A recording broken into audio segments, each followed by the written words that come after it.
asem.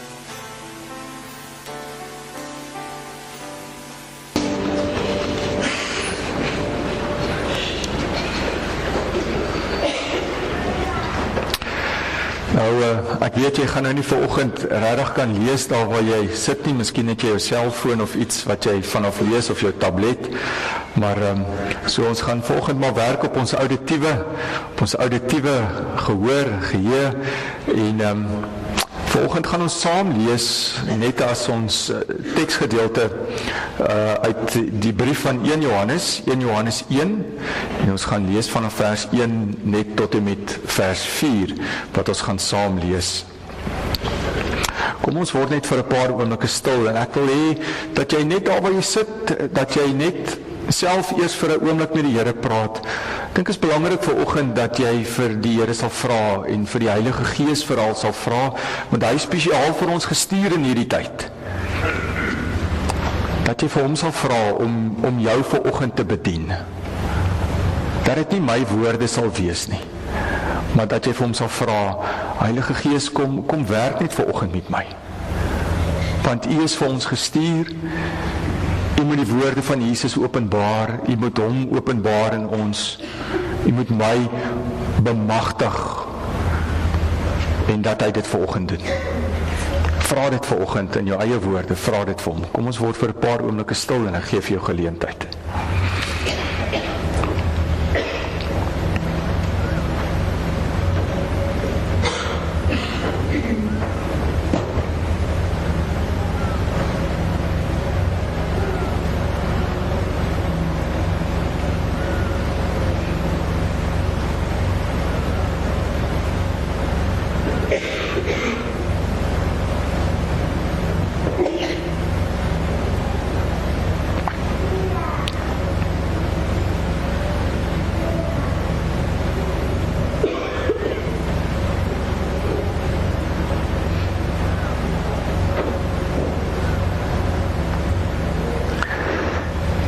Here, U beloof in U woord, dat waar 2 of 3 in U naam saam is, dan is U ook daar.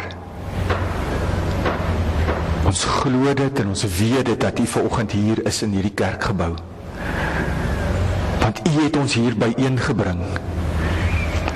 Hierdie is 'n byeenkoms in U naam, U wat die enigste Here is, U wat die lewende God is. Heilige Gees, dankie dat U die een is wat gestuur is na ons toe om ons ook te bedien, om ons ook te help in hierdie lewe, om ons ook te bemagtig. Vanoggend vertrou ons U vir U werking in ons lewe. Ons vertrou U vir U werking tydens hierdie erediens. Here, want ons het 'n behoefte om U op 'n besondere manier te ontmoet. Om die aanraking vanoggend te voel in ons lewens ook. Kom praat met ons, Here, U ken elkeen van ons. U ken ons by die naam, U ken ons omstandighede. Ons vreugdes, ons kommer. Daar's niks wat ons van U kan wegsteek nie. En in daardie totaliteit kom ons net en ons plaas onsself voor U neer en kom vra, kom praat, Here. Soos net U kan. In Jesus naam bid ons dit. Amen. 1 Johannes 1 van vers 1 af. Van die begin af was hy daar. Ons het hom self gehoor. Ons het hom met ons eie oë gesien. Ja, ons het hom gesien en met ons hande aan hom geraak. Hy is die woord, die lewe. Die lewe het gekom, ons het hom gesien en is getuie daarvan. En ons verkondig aan julle die ewige lewe, wat by die Vader was en aan ons geopenbaar is. Hom wat ons gesien en gehoor het, verkondig ons aan julle, sodat julle aan ons gemeenskap deel kan hê. En die gemeenskap waarin ons deel het, is die met die Vader en met sy Seun Jesus Christus. Dit skryf ons, sodat ons blydskap volkome kan wees. Ons lees tot sover.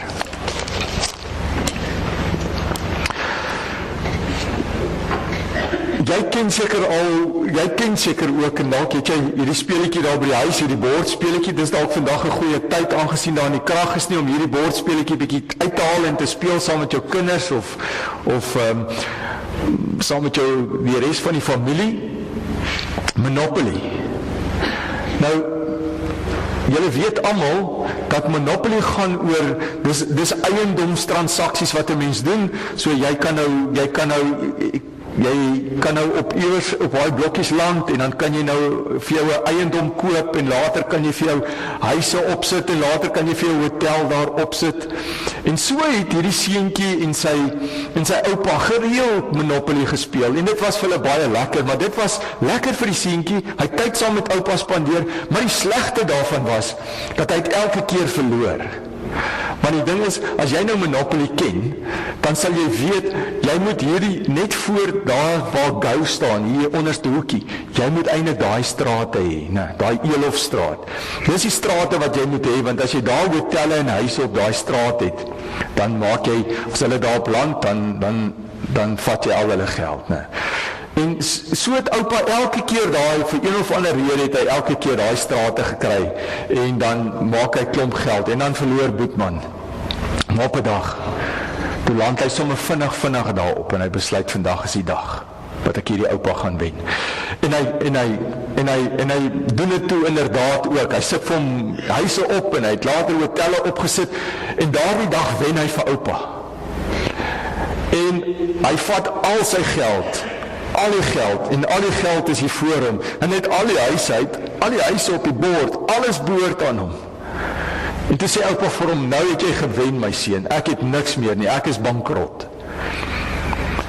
En die seun was so tevrede om na alles te kyk, en dit te sien. Hy wou nie dat daai moment verbygaan, daai selftevredenheid wat hy gehad het, hy wou nie hê dit moet weggaan nie. En toe sê oupa vir hom, dit was nou baie lekker geweest, maar nou moet ons die bord oppak. Toemaak en bære. En dis toe daai groot skok tot daai kind deurdring, dis eintlik alles net 'n spel. En dit gaan verby, maar hy wou dit tog nog soveel langer gekoester het. En dit is presies hoe dit met die lewe ook werk. Het jy daaraan gedink dat eendag gaan die bekende soos wat ek en jy dit het hier, die bekende van die omgewing waar jy bly, die bekende van jou familie, die bekende van jou werk of wat ook al, daai bekende gaan eendag stop, dit gaan verdwyn, dit gaan nie meer daar wees nie, alles gaan ophou. Een of ander tyd gaan ek en jy hierdie aardse lewe net met groet. Dan gaan die Here ook vir jou sê, dankie my kind, dit was fantasties om saam met jou, maar ons pak nou die bordspel op. Dan stop alles. Dan word daai lyntjie getrek. Dit gaan een of ander tyd gebeur. Psalm 103 vers 15 sê vir jou, jou lewensdier, my en jou lewensdier is soos die van gras, soos die van 'n veldblom wat oopgaan. As die woestynwind daaroor waai, is dit eenvoudig weg en sy plek is net leeg. Dis wat gaan gebeur. So ek en jy moet oppas om soos Boetman te verknog te raak aan die spel hier. En as ons alles by mekaar gemaak het, is dit vir ons so lekker, want dit gaan stop. Alles wat ek en jy het en alles wat ek en jy by mekaar maak, gaan op 'n dag stop. En ons besef dit nie altyd nie. In 2 Korintiërs skryf Paulus mos maar die bekende beeld, dan sê hy, onthou jou woning is net 'n tentwoning. Is nie jou permanente woning nie. As jy in 'n verhouding is met die Here, gaan jy 'n ander woning kry op 'n ander plek. Daar by hom kry jy 'n permanente woning. 2 Korintiërs 4 vers 7 sê vir jou, ek en jy is net 'n kleipot. Nou weet ek en jy, 'n kleipot breek maklik. Ek wil nou nie vanoggend negatief raak want dit is nie die idee daarvan nie. Ek wil net by jou die bewustheid skep dat die lewe veel meer is as dit waarmee jy tans besig is. Jy geswoeg en gesweet net om 'n bestaan te maak. Die lewe is veel meer as dit. In 2 Korintiërs 4 vers 7 sê hy vir jou, alhoewel jy 'n kleipot is wat maklik breek, het jy hier binne in jou, het jy hierdie kosbare skat wat hier binne in jou is. En hierdie skat maak van my en jou iets anderste, iets spesiaals. Hierdie skat wat jy in jou het, as jy, almal het nie daai skat in hulle nie. Dit moet ons ook vir mekaar sê. Jy het slegs daai skat in jou as jy in 'n verhouding is met die Here Jesus Christus. As jy jou lewe aan hom oorgegee het. Maar hy sê, as dit met jou gebeur het, en jy het daai skat, dan het jy hierdie skat binne in jou. Wat is daai skat? As jy nooit deur die Bybel gaan blaai, dan sal hy vir jou sê, maar dis die lewe wat jy binne in jou het. Dis die lewe, en dit is vryheid wat jy binne in jou het. Lewe en vryheid speel 'n baie groot rol in ons lewe. Baie groter as wat jy dink. En hierdie week toe ek bietjie daaroor begin nadink het en oplees het, het ek agtergekom hoe in mekaar vervleg is die begrip lewe en vryheid wat ons het. Is aan mekaar gekoppel. En dit is van toepassing op ons. Dit is van die begin van die Bybel tot aan die einde van die Bybel handel dit oor lewe en vryheid. Die vryheid wat jy moet hê en die lewe wat ek en jy moet hê. As ons net gaan kyk gou na die woord lewe. Nou in die Afrikaanse vertaling word hy vertaal met dieselfde woord wat sê lewe. Maar as jy in die Grieks gaan kyk, dan gaan jy waarskynlik op 3 woorde afkom wat oor lewe praat. Die eerste een is bios. Dis jou fisieke lewe. Dit is die biologiese lewe wat ek en jy het om te kan funksioneer. Daarin het ons almal deel. Hy praat ook van hierdie siege. Dis hierdie emosionele lewe wat ons het. En dit kan ons praat van jou sielsdimensie. Maar dan praat hy ook van hierdie zoe lewe. En hy sê, maar dit is die lewe wat ons moet kry. Dis die lewe wat God aan jou kom gee. Dis die lewe wanneer ek my lewe voor hom kom neerlê en sê, ek kan nie sonder u lewe nie, dan kom plaas hy daai lewe in my lewe. Dis die ware lewe, dis die ewige lewe.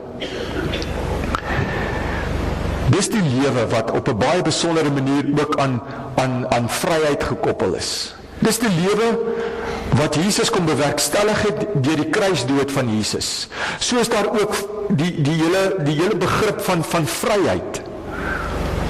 Dis iets waarna ek en jy smag, vryheid. Ons wil graag vry wees, jy wil graag doen wat jy wil.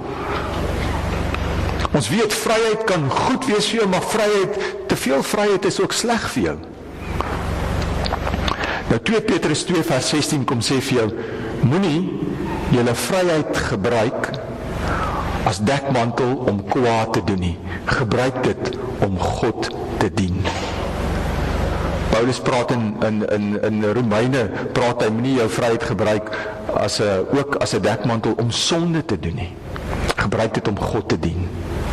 Die vryheid wat ek en jy ontvang van Jesus Christus is 'n vryheid met 'n spesifieke doel. Dis om God te dien. Die lewe wat ek en jy van Jesus Christus af ontvang, is 'n spesifieke lewe. Dis 'n lewe om God te dien. So hierdie lewe en hierdie vryheid is ten nouste aan mekaar gekoppel, sodat ek en jy diensbaar in die koninkryk van God kan wees. Onthou, ek en jy is hier in die kerk. Jy sê jy's 'n lidmaat van NG Nelspruit Suid. Maar dis net waar jy kom aanbid. Dis net die plek van aanbidding. Dis waar jy jou assosieer. Maar ek en jy behoort aan die koninkryk van God. En dis die groot prentjie wat ek en jy nooit uit gedagte uit moet verloor nie. Dis een ding om vryheid te hê. Ons leef in 'n demokratiese land. Das wat vryheid van spraak en alle menseregte en alles wat daarmee gepaard gaan. Maar dan kom sê die woord vir jou in Johannes 8 vers 36. Eers as die Seun, eers as Jesus Christus jou vry maak, sal jy waarlik vry wees. Hy sê vir jou in Johannes 14 vers 6, eers as die Seun, as Jesus Christus jou lewe gee, sal jy die lewe hê. Want hy sê daar, ek is die weg, die waarheid en die lewe. Vryheid en lewe is gekoppel aan Jesus Christus. So wanneer ek praat vanoggend oor vryheid en oor lewe wat op jou van toepassing is, dan moet jy daaraan dink in terme van 'n geestelike dimensie. Want ek en jy is geesteswesens ook. Want ons weet alles gaan een of ander tyd hier eindig. Vrymaking deur Jesus is dis ware vryheid en ware lewe. Hy het die oorwinning kom behaal. Hy het kom doen. Onthou julle daar in Genesis 3, het ons vir Adam en Eva gehad. En wat gebeur? Deur Adam en Eva se ongehoorsaamheid. Ons gaan nou verder daaroor praat. Is vryheid weggeneem? Is lewe weggeneem? En ek en jy kan eers weer dit kry wat God aanvanklik bedoel het deur Jesus Christus. Want Paulus skryf in Romeine dat hy is die tweede Adam. Soos die sonde deur een mens na ons almal toe gekom het. Die vryheid is weggeneem, die ewige lewe is weggeneem. Hy sê so kom dit deur een mens, deur Jesus Christus, weer na ons almal toe. Ek wonder of jy deeglik bewus is waarmee ons eintlik besig is wanneer ons kerk toe kom. Want ons kan baie keer so besig wees met die spel van die lewe om te kyk na die huise en die hotelle en die goed op daai Monopoly bord. Dat ons vergeet dat Hebreërs sê vir ons, Efesiërs 6 sê vir ons dat my en jou stryd is nie teen vlees en bloed nie. En baie keer maak ek en jy dat ons stryd teen vlees en bloed is. Ons laat toe dat ons stryd teen vlees en bloed my vreugde steel, my vrede steel, eintlik my lewe steel. En dan sê die woord vir jou, my en jou stryd is nie teen vlees en bloed nie. Hoor waarteen is dit? Dis teen elke mag en gesag. Dis teen elke gees wat heers oor hierdie sondige wêreld. Dis teen elke bose gees in die lug. Dis waarteen my en jou stryd is.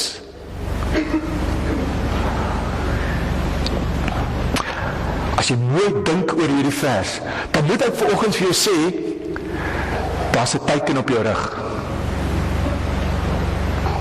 Die duiwel is op soek na jou. Hy wil jou vernietig. Hy wil jou skade berokken. Hy wil jou vryheid steel. Hy wil jou lewe steel. En hy gaan alles in sy vermoë doen.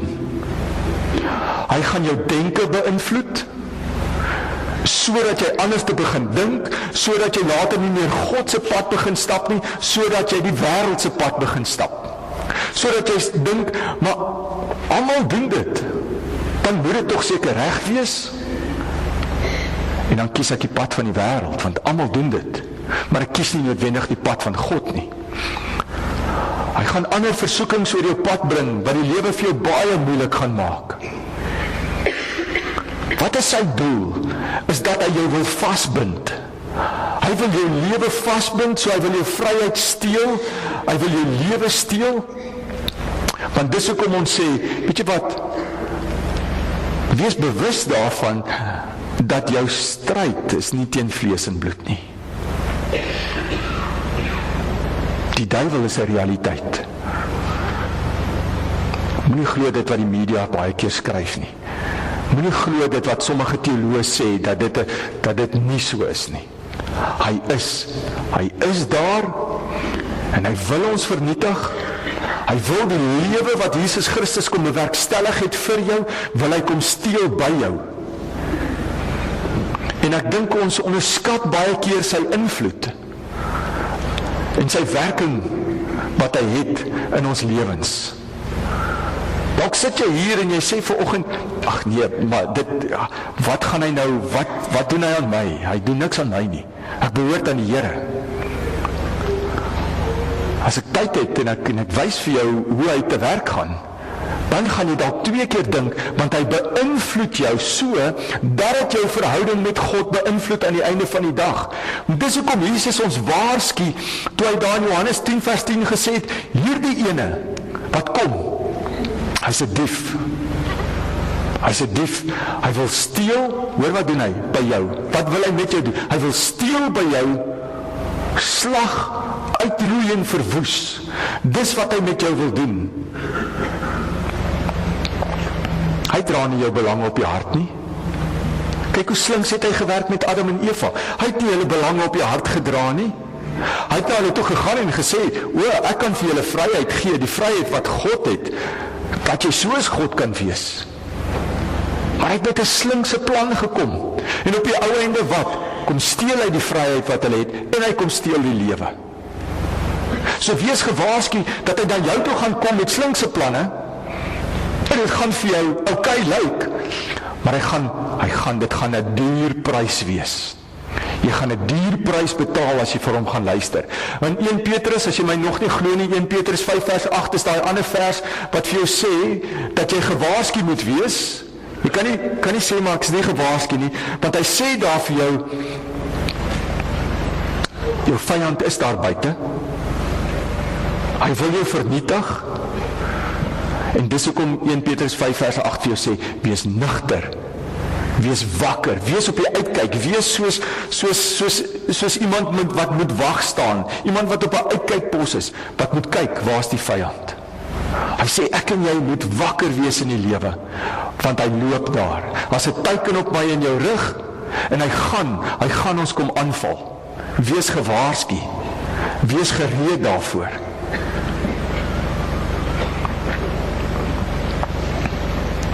Die gevolg van Genesis 3 is dat die mensdom sy vryheid en sy lewe kom verloor het.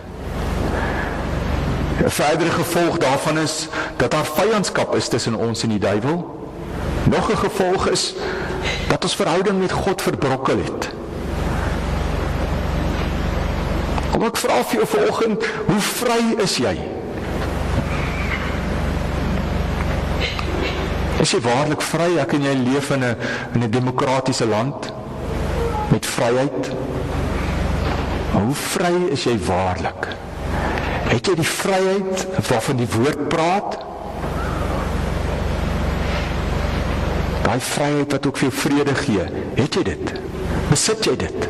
Is dit deel van jou lewe? In die lewe? Ja, jy het bios lewe, jy het siege lewe, maar het jy die zoe lewe, die lewe wat Jesus Christus voorkom sterf het, het jy dit? Of glo jy vanoggend, dink jy, wonder jy of jy dit het? Kan ons die krag van die evangeliese werking, van hierdie lewe wat in jou is, van die opstandingslewe, kan jy dit in jou lewe sien? Sien jy die krag daarvan in jou lewe? Sien wat ek daar baie keer gesien, hoe die duiwel mense oortuig dat hulle die lewe het. Hulle oortuig dat hulle die vryheid het. Want ek het so groot geword. Dis mos nie nodig om my lewe aan die Here oor te gee nie, want dis hoe ek groot geword het. Nee. Dis die misleiding van die duiwel. Jy moet een of ander tyd jou lewe voor hom kom neerlê en sê, Here, maar ek kan nie sonder u leef nie. Kom neem my oor. Ek wil u lewe binne in my hê. Ek wil daardie vryheid wat ek verloor het, wat ek eintlik nog nooit gehad het, maar waarna ek smag, ek wil dit hê, kom gee dit vir my. Dit moet 'n behoefte by jou wees. Ek moet al die valsheid binne in my, ek moet daai goed moet ek leeg maak, sodat die volheid van Christus kan kom. Ek kan nie die volheid van Christus ervaar as ek nog met goed in my lewe rondloop nie. As ek wonder oor die krag van die evangelie, dan moet ek dalk net gaan kyk, maar wat is daar in my lewe wat my nog hou, wat 'n houvas op my het, sodat ek nie die volheid daarvan kan ervaar nie. Het ek het vir Christus gegee dat hy my waarlik kan vrymaak daarvan.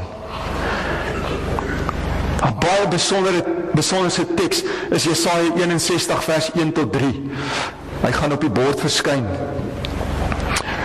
Is dalk net bietjie klein, maar kom ek lees hom vir jou. Die Gees van die Here, my God, het oor my gekom. Die Here het my gesalf om 'n blye boodskap te bring. Dit is 'n boodskap wat verander, sê hy, aan mense in nood. Mense sonder lewe, mense wat dalk lewe het, maar wat nie, wat die vryheid het, maar wat weer vasgevang is in die grepe van Satan, as gevolg van sonde in hulle lewe. Hy het my gestuur om die wat moedeloos is, op te beer. Sien, hy praat hier, is 'n voorspelling van die verlosser van Jesus Christus, wat jy uit jou omstandighede uitkom haal. Hy het my gestuur om die wat moedeloos is op te beer, om vir die gevangenes vrylating aan te kondig, vir jou wat vasgebind is, vryheid vir die wat opgesluit is, om aan te kondig dat die tyd gekom het waarop die Here genade betoon, die dag waarop ons God sy vyand straf, maar almal wat treur vertroos. Die dag waarop hy vir die in Sion wat treur eer gee in plaas van smart, vreugde in plaas van droefheid, blydskap in plaas van hartseer. Dis wat hy vir jou wil doen.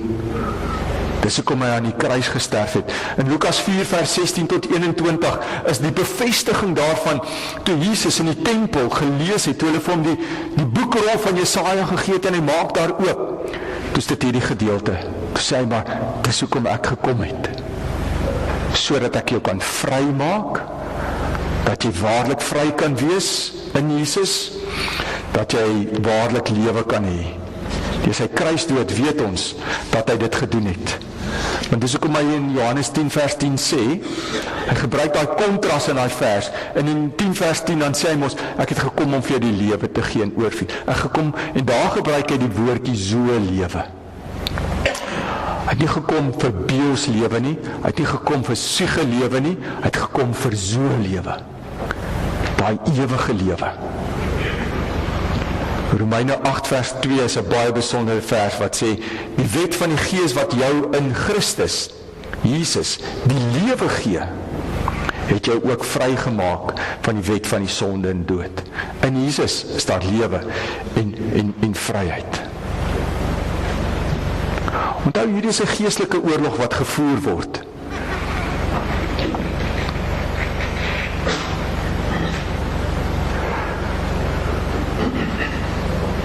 En jy kan oortuig word. Jy kan dalk vanoggend hier sit en jy kan waarlik vry wees. Jy kan die vryheid hê en jy kan die lewe hê. Daar's verskillende kategorie mense. Jy kan dit hê, maar jy kan ook vanoggend hier sit. En jy kan die vryheid hê en jy kan die lewe hê. Maar jy is vasgevang in iets. Die duiwel het een of ander greep op jou weer kom kry. Deur jou eie te doen, of dat hy op so 'n wyse in jou lewe gewerk het, dat jy vasgeval het. En dat jy nog nie daarmee losgemaak het nie. Of jy sit hier en jy sê, ek het nog nooit waarlik lewe gekry nie. Ek het nog nooit die lewe gekry in sy volheid nie. Ek het my nog nie oorgegee so nie. Daarom het ek ook nog nie die vryheid nie. In Christus nie. En daarom wil ek vir jou sê, moenie dat die duiwel kom en jou anders oortuig nie. Want onthou, die bordspel gaan een of ander tyd ophou. En daarom moet ons sorg dat ons dit kry. En die wonder daarvan is, dit wat Jesaja 55 vir jou sê, kom vertel iets van die genade van die Here. As hy sê, kom almal, elkeen. As jy vanoggend 'n honger en 'n dors het na die Here, dan sê hy, kom maar net. Kom na die water toe, selfs die wat nie geld het nie, want dit gaan nie daaroor nie, dis 'n geestelike ding. Kom koop en eet, ja, kom koop sonder geld en sonder om te betaal wyn en melk. Waarom betaal julle vir iets wat nie brood is nie? Waarom gaan soek jy iets in die bios lewe? Dit gaan jou nie versadig maak nie. Al die hotelle en huise en goed op daai bordspel, dit gaan dit nie doen vir jou nie. Jy gaan nog steeds leeg wees aan die einde van die dag. Jy gaan nog steeds nie hierdie vryheid hê nie. Hy sê, ek het gekom om vir jou die zoe lewe te gee. En dis wat ek vir jou wil gee. Waarom betaal julle vir iets wat nie brood is nie? Waarom werk julle vir iets wat nie kan versadig nie? Luister aandagtig na my, sodat julle kan eet wat goed is en versadig kan word met die beste wat daar is, met die lewe wat ek vir jou gee. Gee aandag en kom na my toe. Luister en julle sal lewe. Ek wil vir julle ek wil met julle 'n ewige verbond sluit. Ek wil my troue liefde aan julle betoon soos aan Dawid.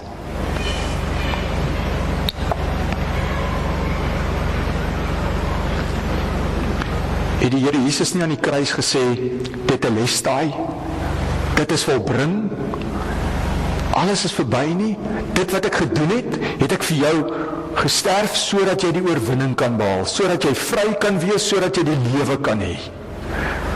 En daar wil ek hê, jy moet vanoggend opkyk na hom, want hy is die ene wat die oorwinning oor die magte van die duisternis kom behaal het, sê Kolossense 2 vers 15. Was hy nie die ene wat 5 brode, 2 visies vat, 5000 mense voed, en dan bly daar nog oor nie?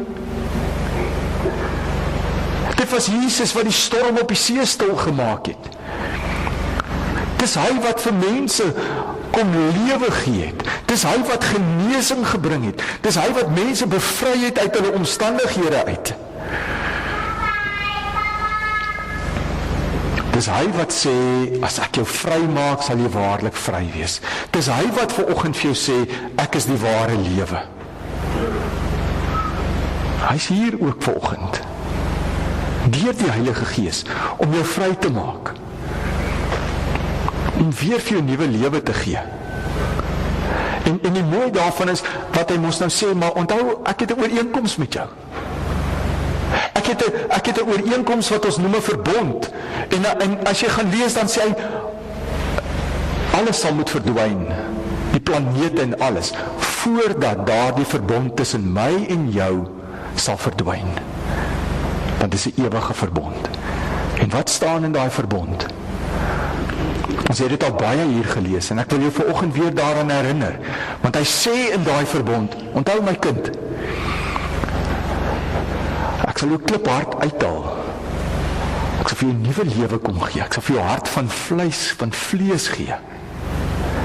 En ek sal maak dat jy my dien. Ek sal in so 'n manier, eintlik wat hy daar sê, is, ek sal op so 'n manier in jou lewe wees, dat die krag van die evangelie na vore kom. Ek sal jou help. Jy hoef nie op jou eie voor te gaan nie. Jy hoef nie, soos wat die Engelsman sê, te struggle in jou lewe nie. Want dis waarvoor ek daar is. Jy hoef nie die sonde saam te sleep in jou lewe nie, want ek het die oorwinning daarvoor behaal. En die wonder daarvan is net 'n gebed ver. En die hartseer is dat duisende mense luister dan wat die duiwel in hulle oor fluister en sê, ag, jy is waarlik vry, man. Jy is waarlik vry. Jy het die lewe. Jy het die lewe. Dalk het jy dit, en jy kan vanoggend met oortuiging daarvan sê, prys die Here daarvoor. As jy vanoggend daar twyfel, of jy waarlik vry is, en of jy waarlik die lewe het, dis net 'n gebed ver. Want ons stryd is nie teen vlees en bloed nie. Maar ons is spirituele wesens. En laat toe, maak leeg vanoggend, en laat toe dat die volheid van die Heilige Gees inkom, en dat jy die krag van die werking van die Gees begin sien in jou lewe. Dit wat jou vasbind, dit waarmee jy sukkel en worstel, of jy moet vergewe, of jy moet vryspreek, maak nie saak wat nie, onthou Jesus het vir alles gesterf. Gee dit net vanoggend vol, sodat jy vrygemaak kan word, nuut kan wees. Ek gee vir jou geleentheid om sommer net hier met die Here te praat.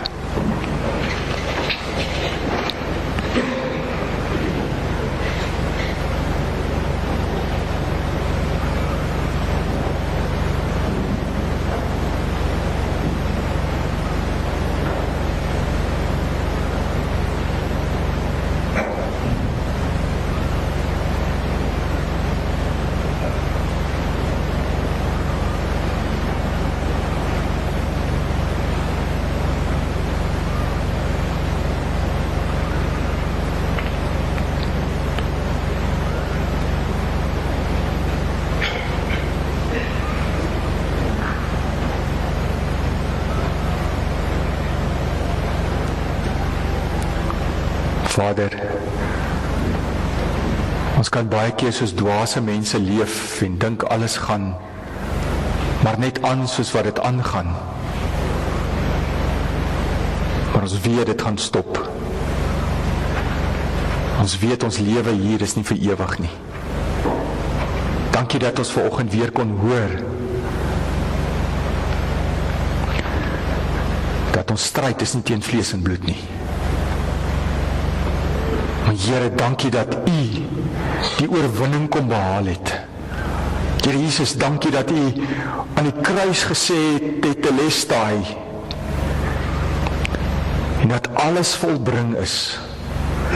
Dat ek myself net vanoggend kan oorgee. Ons gee onsself oor aan U.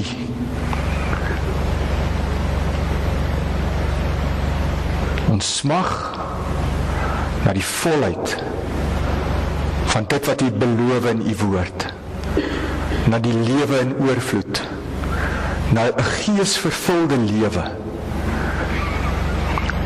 Here, ons smag daarna, ons wil dit leef, ons wil dit al hoe meer sien in ons lewe, sodat ons mense daardeur kan nader trek aan die koninkryk van God.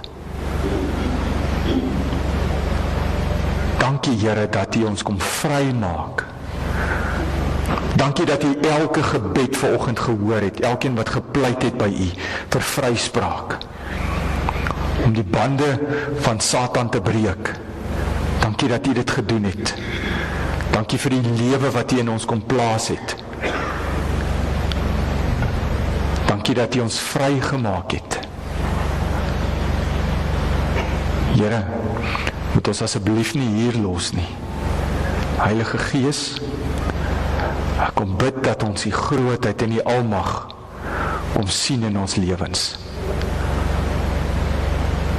Dat ons naby U sal wandel, getrou aan U sal wees. Ja Here, vir die dag as daai bordspel toegemaak word, dat ons bly sal wees. En daarom sê ons ook vandag, Maranatha, kom Here, kom vinnig. In Jesus naam bid ons dit. Amen. Ons gaan afsluit met 2 liedere wat ons staande gaan sing, vrygemaak en daarom. En ek wil vanoggend vir jou vra, as jy behoefte het aan gebed, as jy met iemand wil praat, dan bly sommer net so agter in die kerk terwyl almal uitgestap het. Bly maar net sit en dan sal iemand na jou toe kom en met jou praat. Dalk voel jy net, jy wil hê iemand moet vir jou bid vanoggend. Dink ons moet nie skaam wees daaroor nie. En dit gaan oor meer as net hierdie lewe. So as jy behoefte het daaraan vanoggend, daar's mense wat graag saam met jou sal wil bid. Kom ons staan, dan sluit ons af.